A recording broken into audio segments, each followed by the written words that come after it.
Enrichment Program.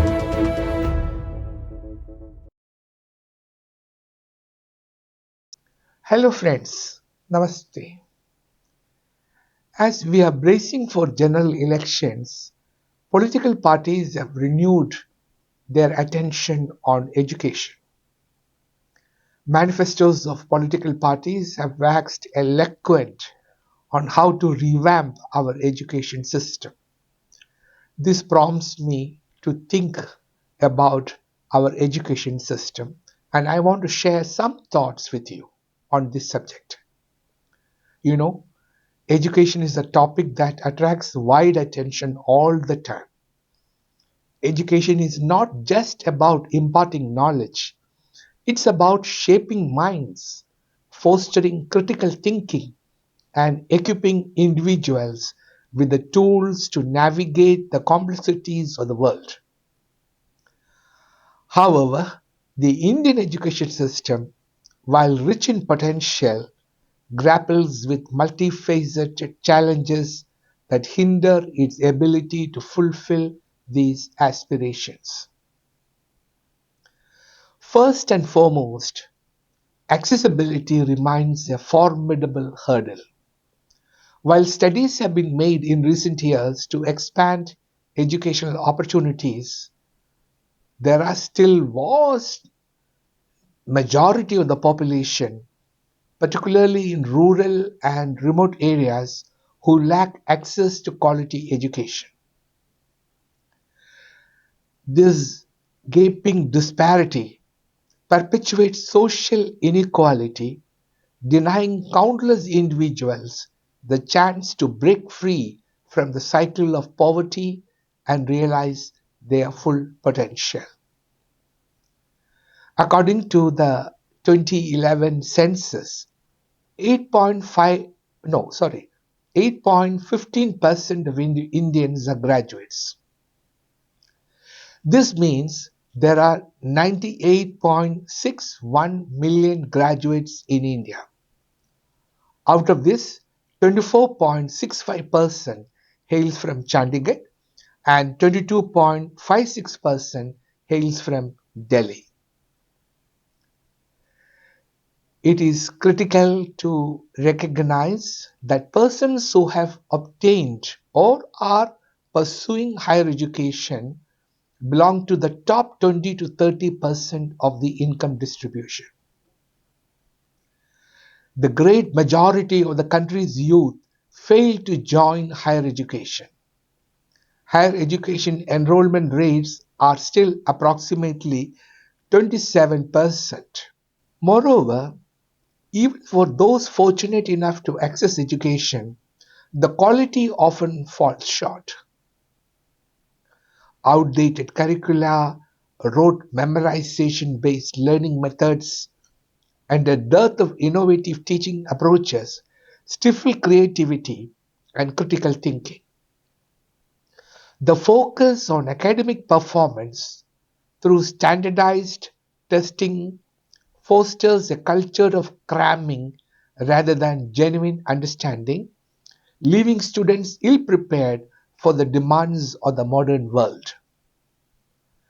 Let us look at the unemployment rates among the educated. In 2012, the unemployment rate for graduates was 20%. It increased to 34% in 2021. In 2012, it was 18% for postgraduates, but it has now doubled to 37%. This demonstrates that educated people are not getting work. As a result, unemployment remains a big issue. If graduates are not finding work in India, it could be because the economy isn't producing enough jobs. Economists, commonly refer to this phenomenon as jobless growth. This is why so many graduates leave the country in quest of better opportunities. According to a study conducted by IIM Lucknow, the country's economy is experiencing a stagnant job growth rate, weakened employment elasticity, and delayed structural development. This causes fundamental difficulties in the labor market, such as low female labor force participation and an increase in unemployment rates at all educational levels. We should recall that India has a larger percentage of employable female graduates than men, but India's female labor force participation is among the lowest in the world. It is as low as Yemen and Saudi Arabia, but keep in mind that girls are receiving a higher education than ever before. More and more women are becoming more educated, and their dreams do not include marriage right away. But what will they do if jobs do not grow? Agriculture in India is still the largest employment providing sector, and the share of the manufacturing sector in providing jobs are coming down. This issue needs to be addressed comprehensively. Higher education institutions are essentially knowledge institutions.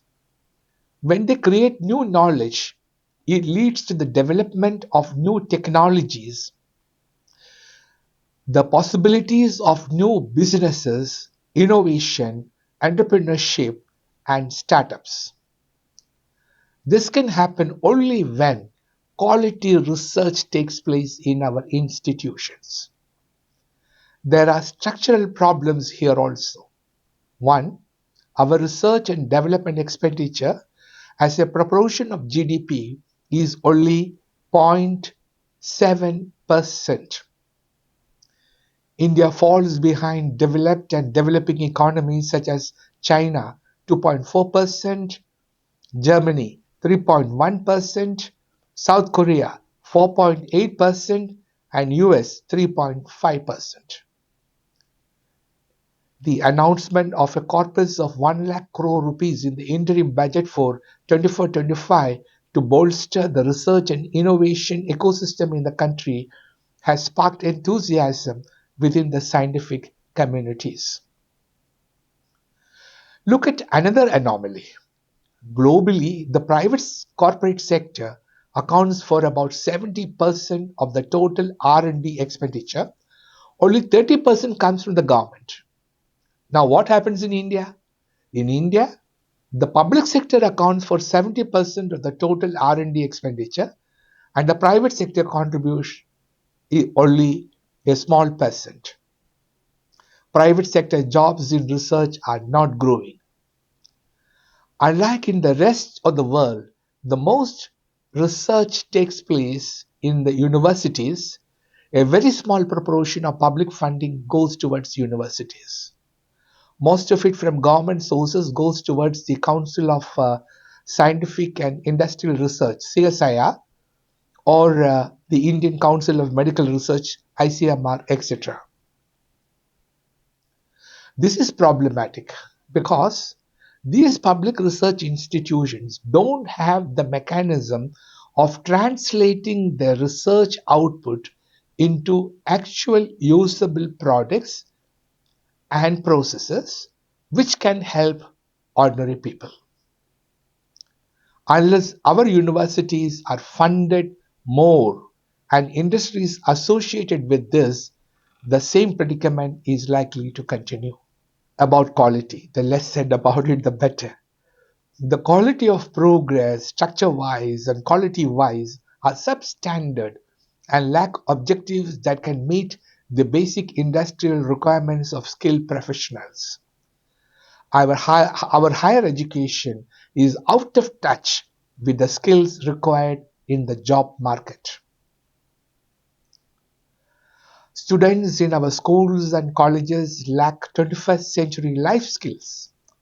Life skills are the personal competencies that enable us to deal effectively with life's obstacles and lead successful and satisfying lives, allowing us to realize our limitless potential as humans. They typically lack communication skills, professional skills, leadership and management skills, and universal human values. Beyond the classroom, there are systemic issues that exacerbate the woes of Indian education. Chronic underfunding, inadequate infrastructure, and a shortage of qualified teachers plague many schools and institutions. This not only compromises the learning experience but also undermines the morale and motivation of educators who are tasked with shaping the next generation.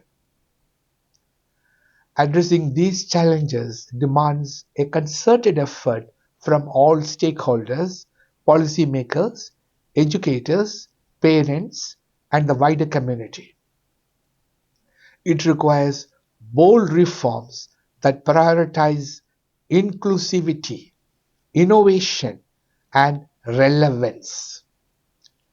It necessitates investments in infrastructure, teacher training, and curriculum development to ensure that every child receives a holistic education that equips them with the skills and knowledge to thrive in the 21st century.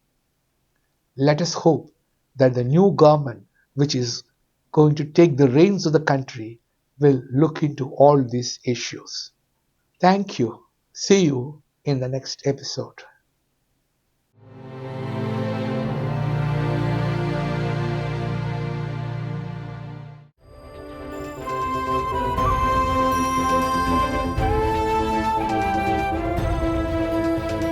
Bhavika, a student enrichment program